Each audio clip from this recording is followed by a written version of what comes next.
alhamdulillah inni bil khair. Baik, alhamdulillahi wal ahadus samad, lam yalid wa lam yulad wa lam yakul lahu kufuwan ahad. Asyhadu an la ilaha illallah wa asyhadu anna Muhammadan abduhu wa rasuluh. La nabiyya wa la rasula ba'da. Allahumma shalli ala sayyidina Muhammad wa ala ali sayyidina Muhammad. Wa qabaila an namdiya ila darsina hadha fa khairu ma nursil natawassal al-hadayah li mu'allifi hadzal kitab asa an yanfa'ana bi ulumihi naqra sab'al masani al-Fatihah. A'udzu billahi minasyaitonir rajim. Bismillahirrahmanirrahim.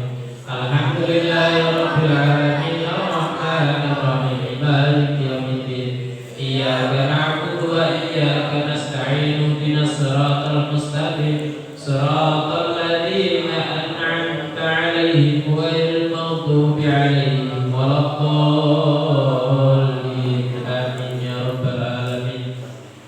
Baik. Sudah siap belajar kitab Ayyuhal Walad? Sudah ya?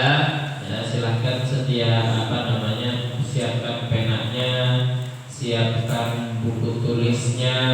Kalau ada yang bermanfaat silahkan dicatat, dan yang lebih baik lagi adalah langsung diamalkan, karena ilmu tanpa amal bagaikan pohon tak berbuah.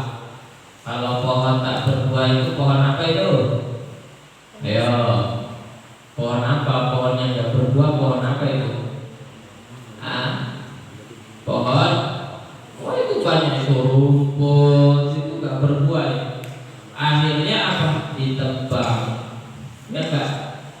Ditebang, dibuang, kadang malah dibakar, ya kan? Sebagian kalau seandainya rumputnya itu sudah tinggi, dibakar, bahkan diobat, ya, karena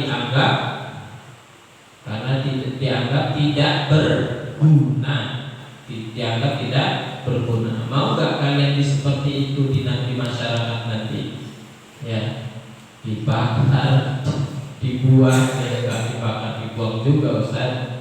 Maksudnya nggak dianggap, ya, di masyarakat. Wujud hukum ka'adamikum. Jangan sampai wujud kalian nanti setelah keluar dari pondok mengabdi kepada masyarakat itu dianggap tidak ada. Adanya kalian dianggap tidak ada. Alias apa? Ya kalian nothing. Kalian itu tidak siapa-siapa dan bukan siapa-siapa. Na'udzubillah. Ya, sebaik-baiknya kita adalah yang paling bermanfaat. Khairun nasi anfa'uhum lin-nas. Sebaik-baik manusia adalah yang paling berguna bagi manusia yang lain. Tapi kalian harus ingat, kalian harus tetap berjasa, tapi jangan minta jasa. Itu daunnya para trimurtri gontor, ya, kepada santri-santrinya. Ustaz masih ingat itu. Baik, kita lanjutkan. Amma ihtiramul zahiri fahuwa alla yujadiluhu. Ya, alla yujadiluhu. Ya. Adapun ihtiramul zahir, menghormati atau memuliakan secara yang nampak kepada seorang guru itu, alla yujadiluhum, tidak mendebat sang guru, ya, sang guru yang mursyid tadi, ya, sang guru yang kategorinya sudah sampai derajat mursyid. Ya, Haris ya, Buana, Haris Buana sehat, Haris Buana sehat. Penanya kemana? Hilang? Ada? Buku tulisnya ada? Sudah ada semua? Matanya masih normal? Masih, alhamdulillah. Maka silakan dimanfaatkannya. Ya, kalau masih normal, manfaatkan sebaik mungkin untuk belajar. Forlan sehat matanya? Sehat ya, Forlan ya.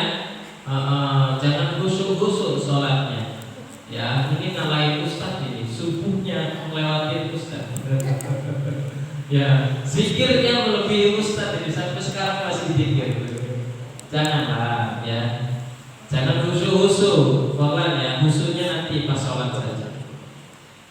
Baik, selanjutnya tadi cara menghormati yang dohir secara jelas bahwa Allah yujadiluhu. Jadi seorang murid tidak mendebat gurunya yang sudah mursyid.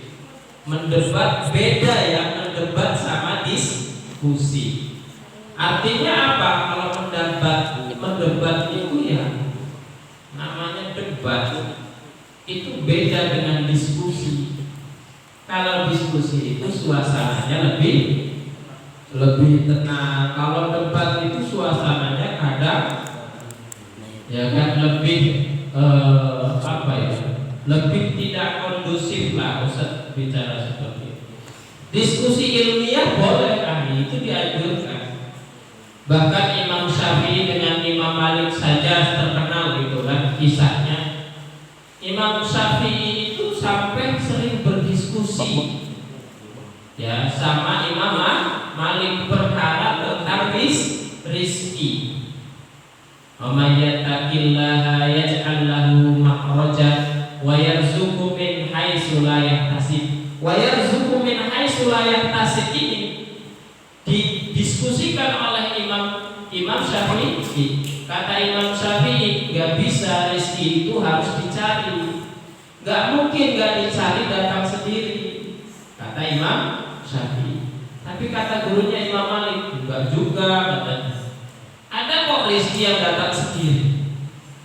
Akhirnya Imam Syafi'i berpikir gimana ya caranya membuktikan kepada gurunya bahwa rezeki itu harus dicari.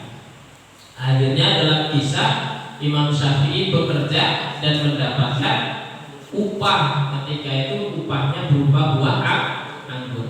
Kesempatan ini, kata Imam Syafi'i, kesempatan ini untuk membuktikan bahwa rizki itu harus dicari. Akhirnya didatangkan oleh Imam Malik.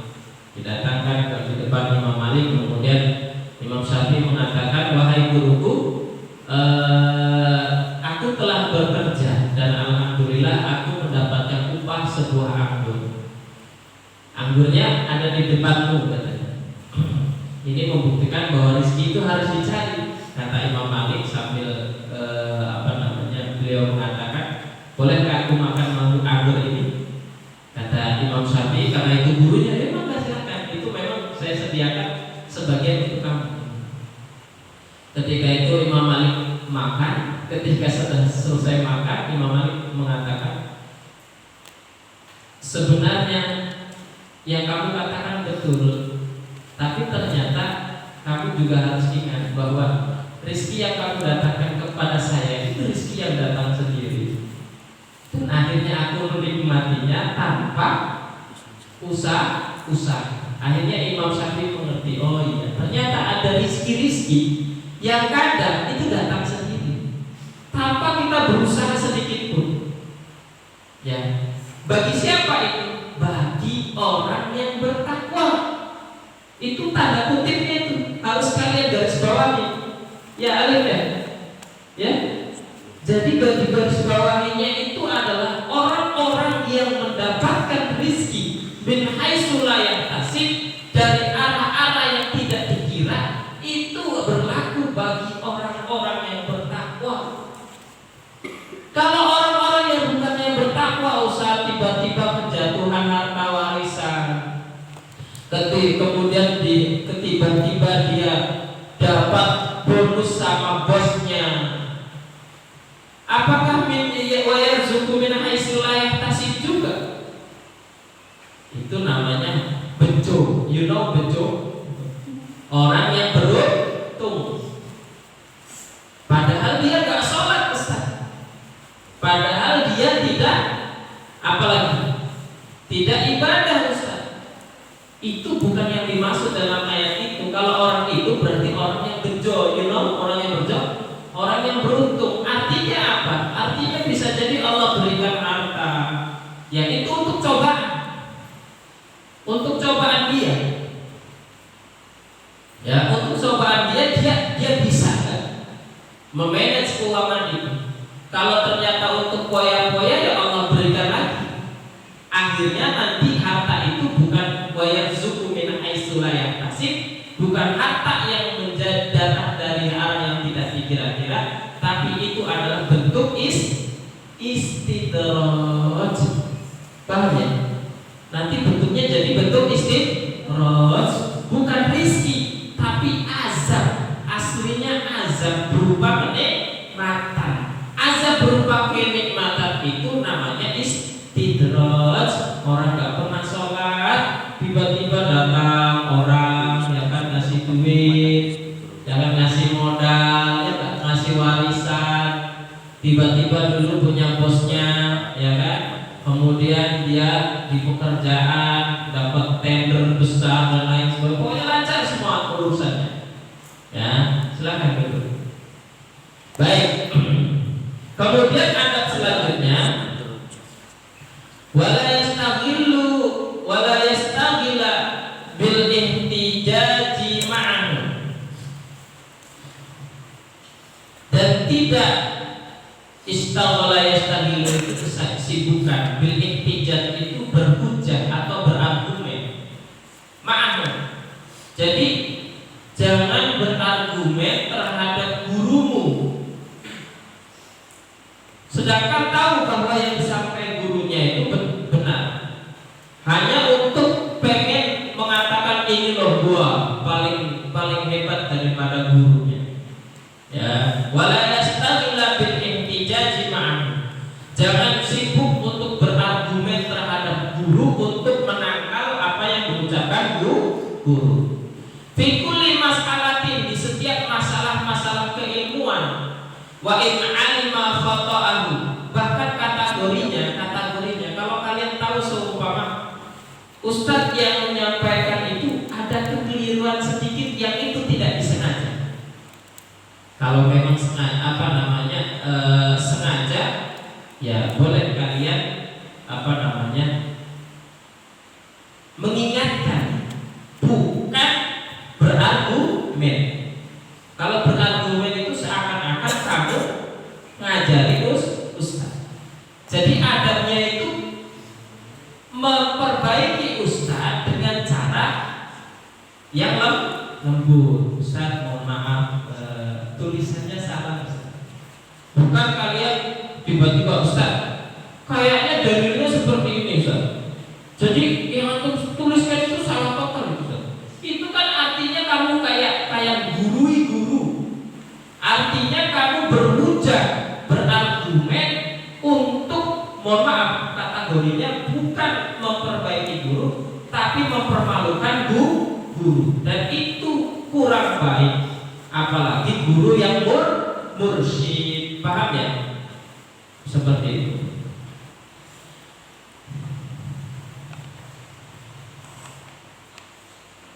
Wala yulqi baina yadayhi sajadatahu illa fi waqti ada'is sholati fa idza faragha yarfa'uha. Kemudian wala yulqi baina yadayhi, seorang murid tidak memberikan atau di sini meletakkan baina yadayhi, di depan seorang guru, sajadatahu, ya sajadah sang guru di hadapannya, kecuali pada waktu sholat, ya kan? Dan ketika selesai langsung mengangkatnya. Artinya apa? Artinya maksudnya gimana Ustaz? Kita tidak boleh meletakkan sajadah di depan guru. Maksudnya jangan sampai kamu kesannya nyindir guru. Paham nggak? Meletakkan sejadah itu simbol untuk mengingatkan orang untuk sholat. Paham nggak maksudnya? Jadi kamu nggak jangan tiba-tiba naruh sejadah di depan ustadznya, ya kan? Kenapa? Karena takutnya seorang guru tersebut tersinggung. Saya kan udah sholat, ngapain kamu naruh sejadah di depan? Artinya apa? Artinya kamu menyindir guru pun tidak boleh. Menyindir guru dengan cara-cara seperti itu tidak boleh. dianggap kurang beretika. Paham nggak? Paham nggak? Meletakkan sejadah di depan guru bukan ketika sholat, bukan ketika sholat. Kalau ketika sholat itu ada etika kita, bener ya? Tapi ketika Ustaz sampai kayak gini, seumpama kayak gini, ataupun Ustaz lagi ngajar di situ tiba-tiba ada orang datang naruh sejadah di depan Ustaz, dibilarin lagi. Orang yang lagi nggak sholat, mohon maaf, orang yang lagi nggak sholat, apalagi seumpama gurunya perempuan, itu pasti akan tersinggung. Bener? Ini apa maksudnya? Tiba-tiba naruh sejadah di depan Ustaz. Paham nggak? Itu bahasanya nyindir secara halus. Maka nyindir saja tidak boleh. Ya, itu apalagi bikin kesel Ustaz. Tiba-tiba datang bawa Quran ditaruh di depan Ustaznya. Ya kan? Apa ini? Pasti kan Ustaznya bingung. Apa ini? Gitu. Nah kan? Enggak apa-apa Ustaz mau naruh saja. Tapi kenapa di depan Ustaznya? Ya kan? Seperti itu. Ini maksudnya nyindir. Nyindir juga nggak boleh. Karena apa? Nanti guru tersebut tersinggung. Sekali lagi ini guru yang sudah mursyid, ya.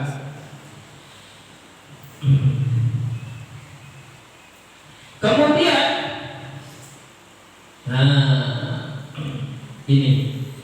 ini kalau dipahami mungkin aneh. Wala yuksir nawafilas sholati bihadaratihi. Dengarkan konteksnya baik-baik. Yang ngantuk biar gak salah paham. Ini kalau salah paham bahaya ini. Alif. Ya. Jangan memperbanyak sholat sunnah di hadapan guru.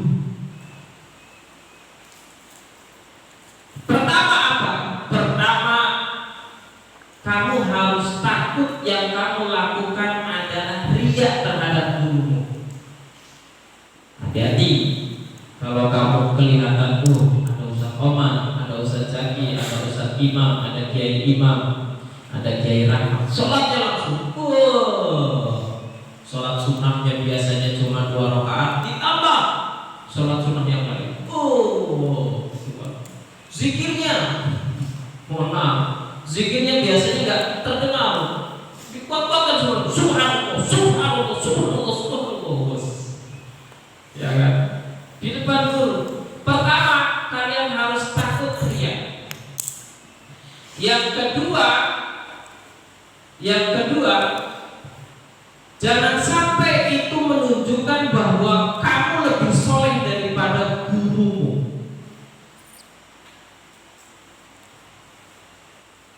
Ya. Jangan sampai ada perasaan kamu lebih soleh daripada guru. Nah, ini bahaya.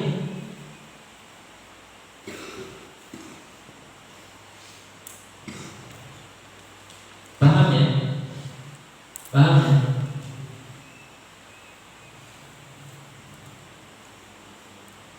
Dan naudzubillah sampai kejadian, tahu kamu ceritanya Syekh siapa yang soleh kemudian terjerumus jeratannya setan, tahu?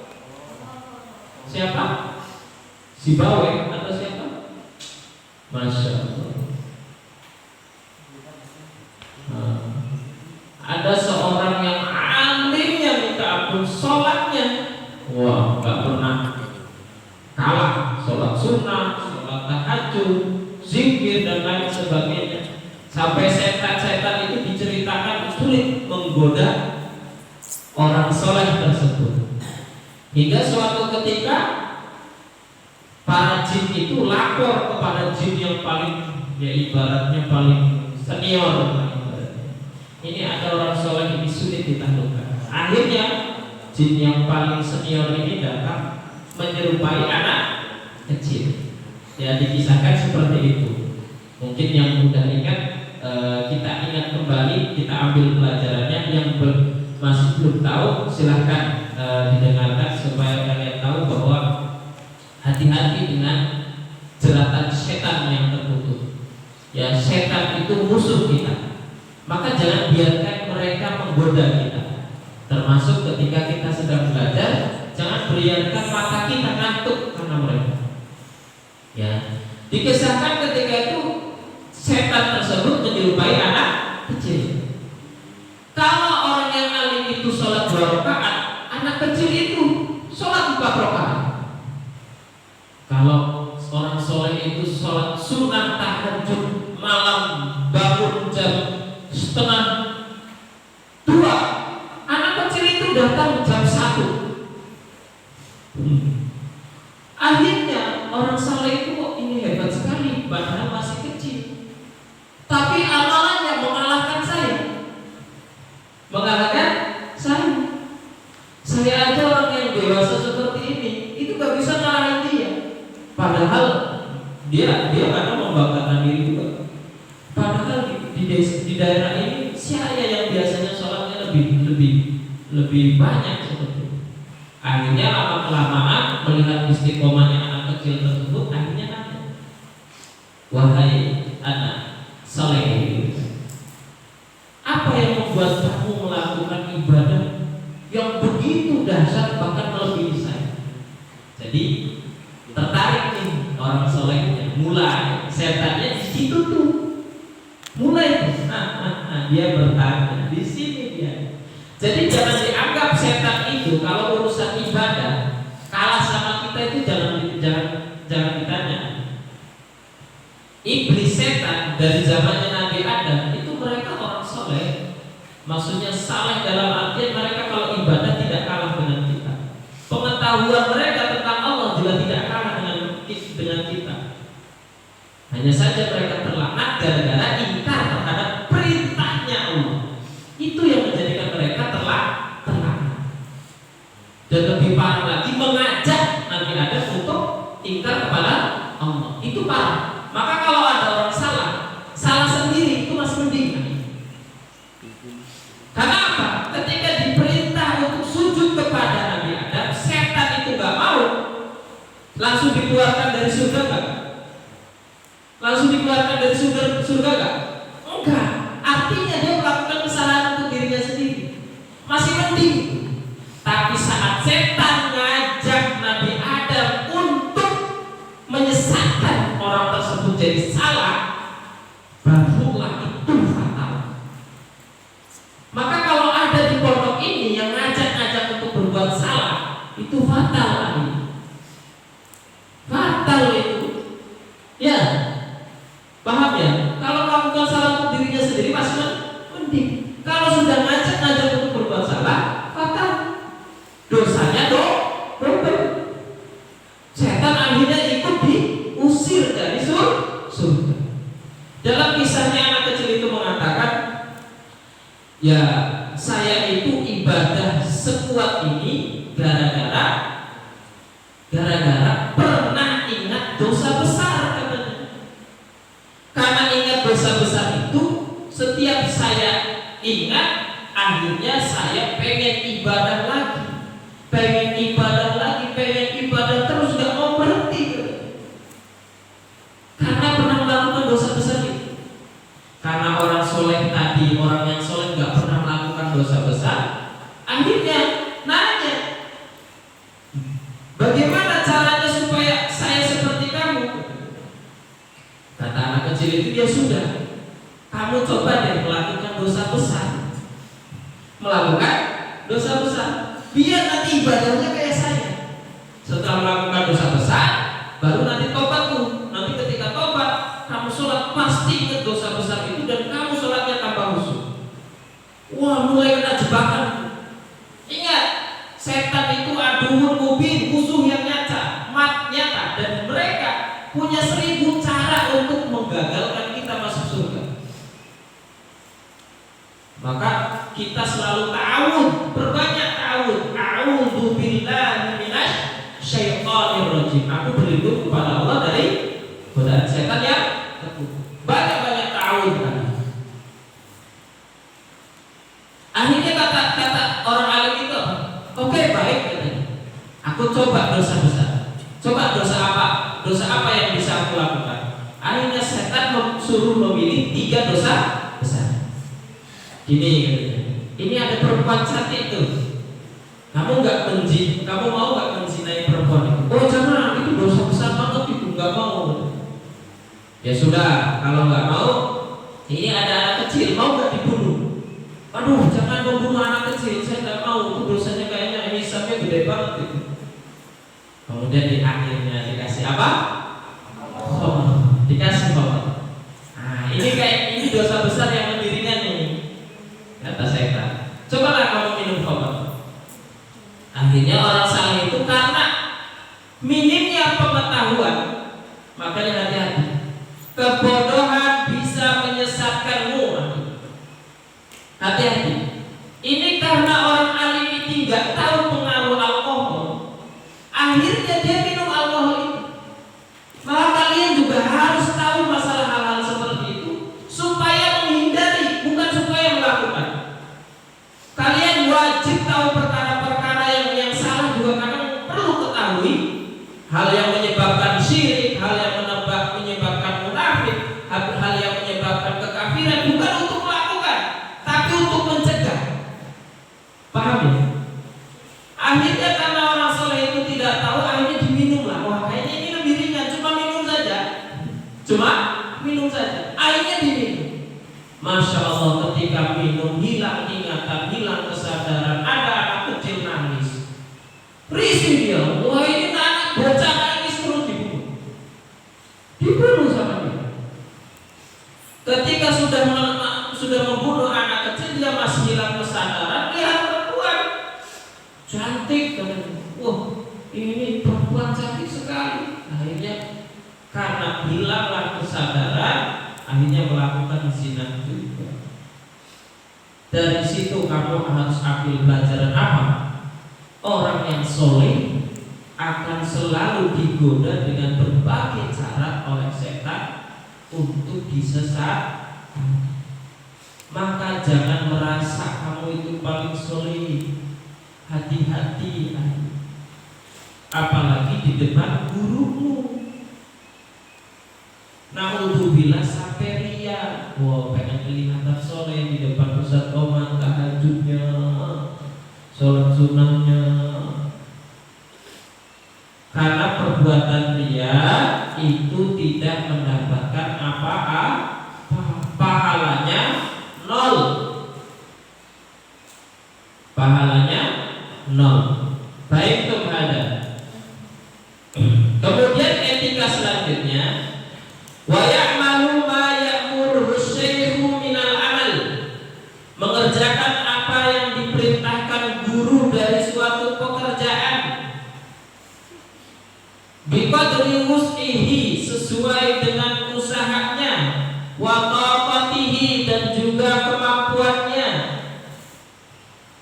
Kalau disuruh gurunya, silahkan kalian setelah ini belajar yang berusaha belajar. Bismillah. Guru saya menasihati saya untuk belajar, maka saya belajar. Insya Allah ahli guru-gurumu yang di pondok tidak ada yang menyuruhmu kepada sesuatu yang tidak benar. Insya Allah tidak ada. Yakin, guru-gurumu di pondok pasti nyuruh kamu ke sesuatu yang benar. Maka selama itu perintahnya benar, ati'ullah wa ati'ur rasul wa ulul amri minkum. Wa ulul amri minkum. Ya. Taatilah Allah dan Rasulnya dan ulil amri. Ulil amri itu siapa? Orang yang memerintahkan kita. Pemerintah, kalau di pondok itu guru-guru yang murabi, yang mendidik kalian. Paham ya? Jadi jangan tidak mengerjakan ketika gurumu sudah menyuruhmu. Insya Allah jadikan itu wasilah. Ya Allah, saya mencari keberkahan dari perintahnya Ustadz ini. Saya mencari keberkahan ilmunya dengan menjalankan perintahnya. Insya Allah apa yang disampaikan guru tersebut nanti suatu saat ilmunya langsung kamu serap dan insya Allah akan bermanfaat bagi kamu. Baik, ini saja yang bisa Ustadz sampaikan. Apa poin-poinnya tadi?